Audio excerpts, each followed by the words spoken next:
राहुल गांधी की एक बेसिक चीज है, उन्होंने कहा कि देश में 90 सेक्रेटरीज हैं, सचिव हैं गवर्नमेंट ऑफ इंडिया के, उसमें से केवल 3 ओबीसी हैं, और देश का कुल बजट जो है जो 44 लाख रुपया करीब है, उसमें से 2.47 लाख की इन इन 3 सचिव के पास है। मतलब ये लोग केवल 5% बजट को ही इस देश का कंट्रोल करते हैं, बाकी सब नॉन ओबीसी के हाथ में है।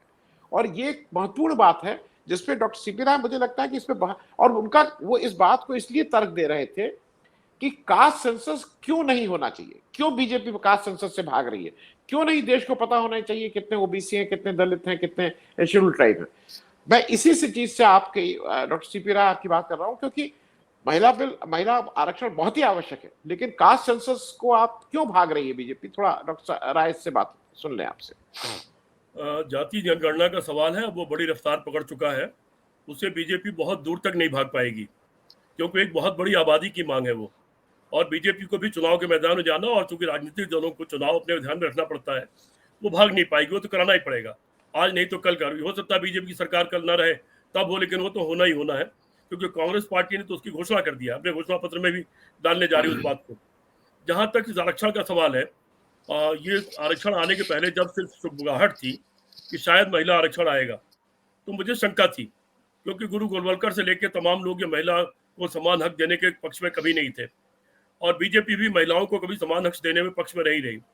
इसके पीछे के तमाम वीडियोस जारी हो गए कि जब पिछली बार आरक्षण का मुद्दा आया था, तो योगी आदित्यनाथ से लेकर के तमाम भाजपा नेताओं ने किस तरह से उसका विरोध किया था, और ये कहा था कि 99% सांसद दोनों तरफ के इसके खिलाफ है। तो ये बात, इस पर मुझे शंका थी कि हो सकता है कोई आए भी बिल, तो उसमें कोई टांग अड़ा देंगे।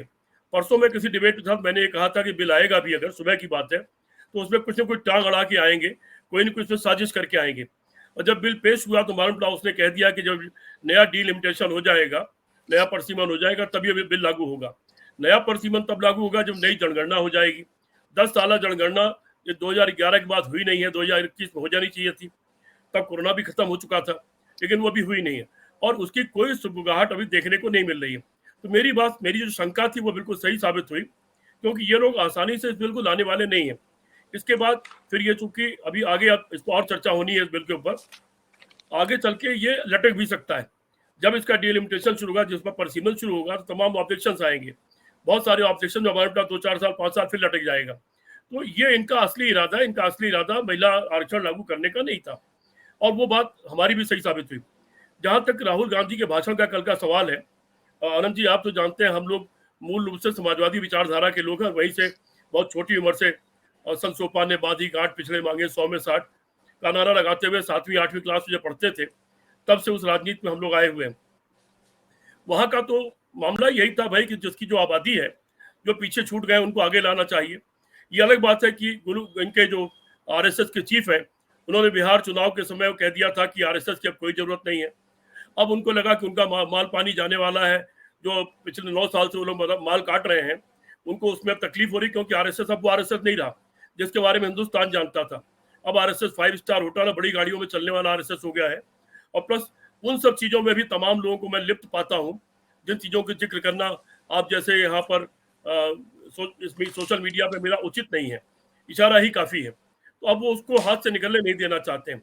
अब उन्होंने एक बयान दे दिया कि नहीं, सैकड़ों साल तक जो पीड़न हुआ है, जो लोग पीछे छूट गए हैं, उनका आरक्षण रहना चाहिए। तो ये दोगली बात हो गई, और तमाम बातों पे लोग दोगले साबित हुए हैं, जो कहा और बाद में उससे पलट गए। राहुल गांधी ने बहुत दिनों बाद, ऐसा हुआ कांग्रेस पार्टी ने गंभीरता से इस बात को उठाया, समझा है कि दलित और पिछड़े की आबादी जो है वो भी न्याय चाहती है, वो सामाजिक न्याय चाहती है, वो भी जाग चुकी है, उसमें भी जागरूकता आ चुकी है, पढ़ाई लिखाई का स्तर बढ़ गया है, और वो अपना हर जगह पर अपना हक चाहती है। सही समय पर राहुल गांधी ने सही समय पर फैसला लिया। सबसे पहले तो आपको ध्यान होगा कि आपके साथ बैठा था मैं, जब 1-1.5 साल से मैं लगातार बात ये कह रहा था कि कांग्रेस पार्टी में अपने परिवार के आदमी को अध्यक्ष किसी हालत में नहीं बनाना चाहिए। ये बात मैं 1.5 साल से हर डिबेट में कह रहा था। मैं राजनीतिक समीक्षक रूप में बैठता था या पत्रकार रूप में बैठता था, तो ये बात कह रहा था, और मैं ये कह रहा था कि इसमें दलित अध्यक्ष बनाना चाहिए, बल्कि मैं मीरा कुमार का नाम भी लेता था कुछ खास कारणों से, उसके पीछे मेरे कुछ खास लॉजिक थे। तो दलित अध्यक्ष तो हो गया। फिर 4-5 महीने पहले भी जब आपके साथ कहीं बैठा था मैं, तो मैंने दलित प्रधानमंत्री की बात करना शुरू किया था कि कांग्रेस पार्टी को अब ये कहना चाहिए कि 77 साल हो गया, बहुत दलित है जो बहुत काबिल है, अब भारत को किसी दलित को प्रधानमंत्री स्वीकार कर लेना चाहिए। तो कम से कम इन्होंने अपना राष्ट्रीय अध्यक्ष चुन दिया, उसको पावर दे दी है, उसको स्वतंत्रता दे दी है, ठीक है, वो सुन लेते हैं, वो बात पूछ लेते हैं कि आप लोगों की कोई राय हो तो बताइए, लेकिन खड़गे साहब को पूरी स्वतंत्रता दी गई है और उनको पूरा अध्यक्ष का जो सम्मान होता है, प्रोटोकॉल होता है, वो उनको पूरा दिया गया है। अब पिछड़ों के सवाल पर राहुल गांधी ने जो कल भाषण दिया है वो नायाब है। पिछड़ों के दर्द को उठाना बहुत जरूरी था, बहुत दिन बाद हुआ है, लेकिन बहुत अच्छा कदम कांग्रेस पार्टी ने ये उठाया है कि पिछड़ों के साथ सामाजिक न्याय के दायरे में उनके साथ फैसला होना चाहिए। जहां तक आंकड़े का सवाल है, आंकड़े तो चुगली करते हैं कि देश भर के कितने वाइस चांसलर में कितने पिछड़े वाइस चांसलर हैं, कितने प्रोफेसर में कितने प्रोफेसर पिछड़े हैं। यहाँ तक कि अंबेडकर यूनिवर्सिटी में आपके यहाँ जो पीएचडी की सीट थी उसमें पिछड़ों की सीट ही गायब हो गई। तो इस तरह के तमाम साजिशाना हरकत, एक तरफ प्राइवेटाइजेशन करके वंचित समाज को वैसे दूर रखने की कोशिश की जा रही है, सरकारी नौकरियां कम होती जा रही हैं, वो या तो लैप्स होती जा रही है या वो सरकारी नौकरियों को खत्म करते जा रहे हैं लगातार। बहुत सारी नौकरियों का आपके पास रिकॉर्ड होगा, राजेश बादल जी बैठे हैं, जो नौकरियां थी और जिनको खत्म कर दिया, या फिर नौकरियों को जो फौज में लाए हैं 5 साल नौकरी वाला सिस्टम, उस तरह के। और बहुत बड़ा ये पाप है किसी लोकतंत्र के ऊपर कि संविदा पर नौकरियां चल रही हैं, संविदा पर कॉन्ट्रैक्ट पर नौकरियां चल रही हैं, और कॉन्ट्रैक्ट की नौकरी में आप लोग जानते हैं ये बहुत बड़ा पाप है। इसके खिलाफ हम सबको मिलकर आवाज उठाना चाहिए। उसमें कोई सामाजिक सुरक्षा नहीं होती, आर्थिक सुरक्षा नहीं होती है, तनख्वाह एक स्तर से बड़ी कम मिलती है। एक तरफ भाजपा कहती थी 1 रैंक 1 पे 1 पेंशन, तो 1 रैंक 1 पे 1 पेंशन क्यों समाज इन सारी नौकरियों में बाकी जो नौकरियां हैं वहां भी क्यों नहीं लागू होनी चाहिए? ये संविदा पर नौकरियां बांट लेना, किसी एजेंसी के थ्रू लोगों को भर्ती कर लेना और उनको असुरक्षित छोड़ देना, ये अपने आप में किसी लोकतंत्र के लिए और समाज कल्याणकारी राज्य के लिए बहुत बड़ा पाप है, और इसका विरोध तो निश्चित तौर पर होना चाहिए। राहुल गांधी ने जो कल भाषण दिया उसमें पिछड़े के न्याय को लेकर बड़े धार तरीके से बात पाई, और मैं तो पहले ही कह रहा था कि अगर ये सरकार चाहे तो आरक्षण तत्काल लागू हो सकता है। जब कांग्रेस, पहले आप लोग पक्ष में नहीं थे, विपक्ष खिलाफ था, तो कांग्रेस पार्टी राज्यसभा में पास करके छिटक गई थी, लेकिन अब कांग्रेस पार्टी दूसरी बड़ी पार्टी है, वो पक्ष में है, कुछ और लोग पक्ष में है, तो आप चाहे तो तत्काल लोकसभा राज्यसभा में पास करिए, विधानसभाओं को भेज दीजिए। कांग्रेस की विधानसभाएं, आपके और आपके साथियों विधानसभाएं मिल करके इसको चाहे तो अगले 15 दिन में स्पेशल सेशन बुला करके पास करके भेज दें, इसको लागू कर दीजिए।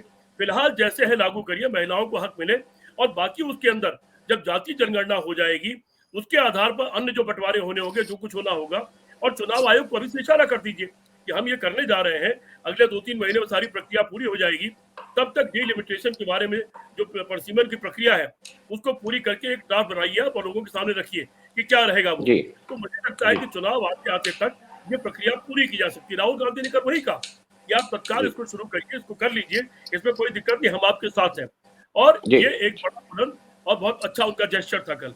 जी जी जी, थैंक यू राय साहब। मैं प्रोफेसर अखिल स्वामी, मैं थोड़ा चीज बहस को और ओपन इसलिए कर देना चाह रहा हूं कि वो भी एक डायमेंशन है जो देखना जरूरी है।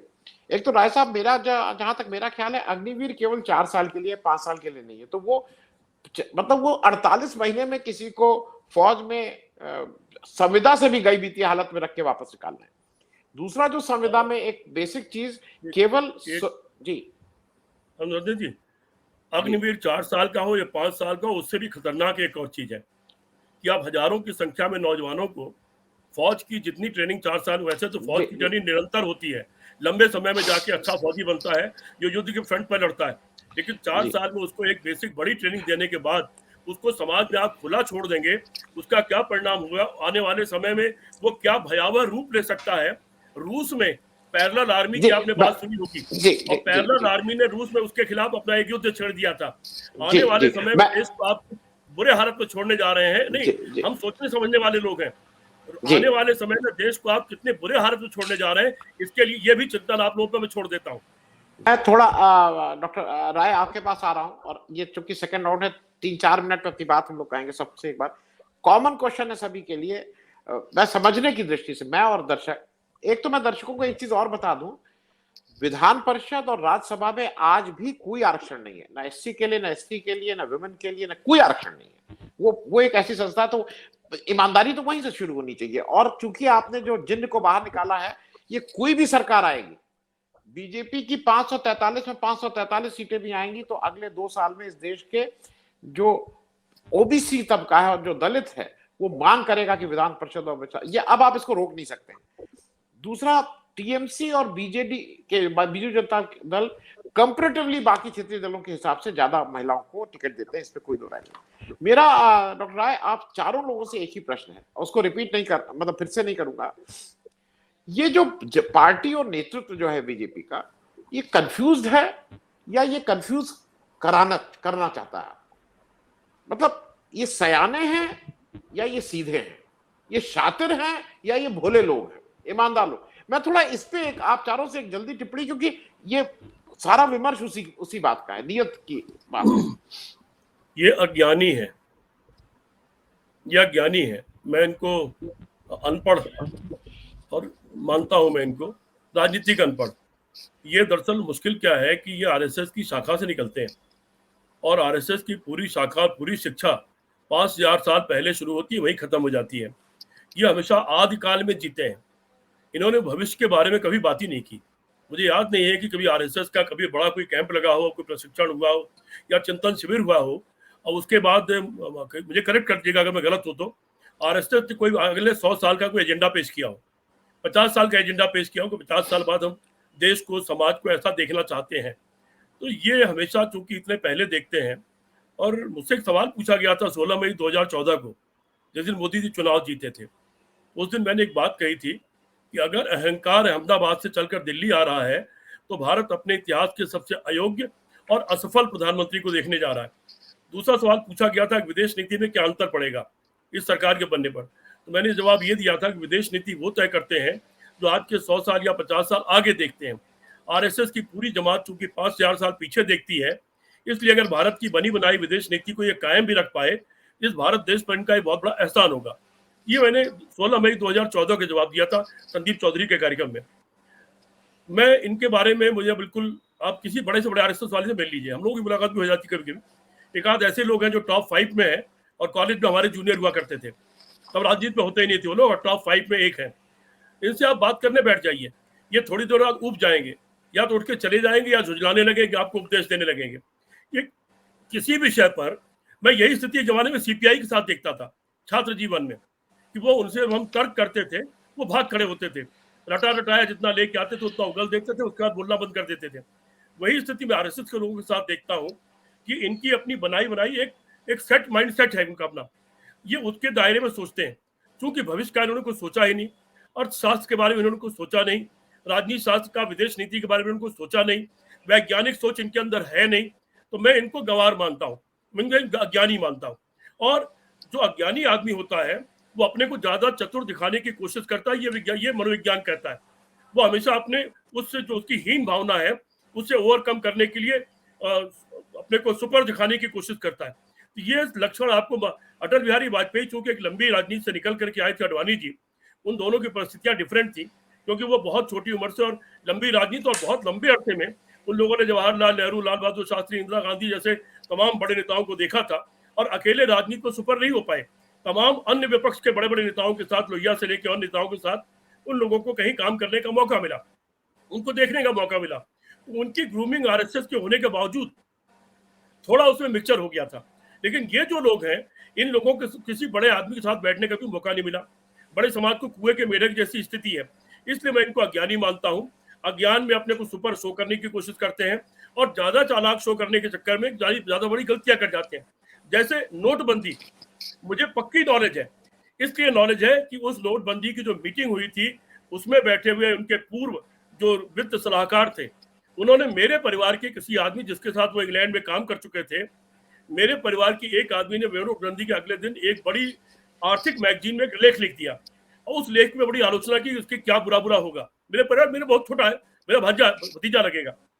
इस पर मिस्टर सुब्रमण्यम जो सलाहकार थे तब, आर्थिक सलाहकार, उन्होंने उससे लड़के से प्राइवेट बात की, बोले मैं तुमसे प्राइवेट मिलना चाहता हूँ, but don't disclose to anyone. और फिर उन्होंने सफाई दी कि मुझे इसका कुछ नहीं पता था, और उन्होंने उस दिन का दृश्य बताया प्रधानमंत्री के निवास का, कि प्रधानमंत्री के निवास पर राजनाथ सिंह, सुषमा स्वराज, जेटली और ये पनगढ़िया या क्या नाम है वो, और सुब्रमण्यम और रिजर्व बैंक के चेयरमैन, ये लोग बुलाए गए और सबके फोन बाहर रखवा लिए गए। इतने बड़े लोगों के मोबाइल फोन बाहर रखवा लिए गए। अंदर सिर्फ रिजर्व बैंक को, चेयरमैन को ये कहा गया कि आप अपने जो नीचे आपके डायरेक्टर्स हैं उनको आप लैंडलाइन से बात कर सकते हैं कि वो लोग टीवी के सामने बैठे उनको कुछ विशेष सूचना सुनाई जाने वाली है। ये आंखों देखा दृश्य है, चूंकि वहां मौजूद आदमी ने बताया, और वहां मोदी जी ने अचानक ये कहा कि मैंने एक फैसला ले लिया है कि मैं ये करने जा रहा हूं। इस पर कई लोगों ने टोका, जेटली समेत कई लोगों ने टोका कि इस पर विचार कर लिया जाए, इसके परिणाम कभी अच्छे नहीं निकले, सोच लिया जाए। बोले नो, आई हैव डिसाइडेड, मैंने निर्णय ले लिया है और मैं राष्ट्रपति जी को एक जो फॉर्मेलिटी होती है सूचित करने की, वो करने जा रहा हूं। और उसके तत्काल बाद आपको ध्यान होगा उनका टीवी का रिकॉर्ड है, उनका ब्रॉडकास्ट हो गया था। अपने सलाहकारों, आर्थिक सलाहकार, रिजर्व बैंक के चेयरमैन, वित्त मंत्री तक की जो बात ना सुने और मनमाने तरीके से 4 लड़कों के कहने पर, MBA और MA हिस्ट्री पास लड़के, उनके कहने पर एक इतना बड़ा निर्णय ले ले देश के खिलाफ, तो वो कभी कोई भी निर्णय ले सकता है। और ऐसे सोच वाले लोगों के हाथ में देश बहुत असुरक्षित है। इसके लिए हम लोगों को लगातार चौकन्ना रहना चाहिए और चौकन्ना करना चाहिए। जी।